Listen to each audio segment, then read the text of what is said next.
ఓం నమో వెంకటేశాయ. అనంతగిరి వెంకటేశ్వర స్వామి సన్నిధిలో ఉండి చెప్తున్నానండి. మేము వైజాగ్ నుంచి వచ్చాం. సాగర్ మా తమ్ముడు ఫ్రెండ్.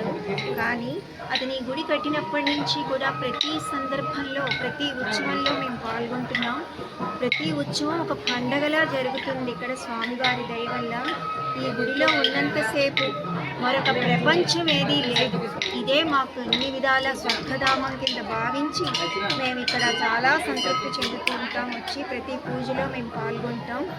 ఈ గుడి ఇక్కడ ఈ ప్రశాంతమైన కొండల మధ్య ఉన్నందుకు నిజంగా మా అదృష్టం. ఇక్కడ మేము ఇలా ప్రతి సందర్భంలోనూ పాల్గొనడం, ఈ క్రెడిట్ అంతా కూడా సాగర్కి దక్కుతుంది. కొంతమందికి ఇక్కడ ఈ గుడి కల్పించి అందరికీ దర్శనం ప్రసాదిస్తున్నందుకు అతను చాలా ఎంతో మంచిగా ఇంకా అభివృద్ధిలోకి వెళ్ళాలని మనస్ఫూర్తిగా కోరుకుంటా.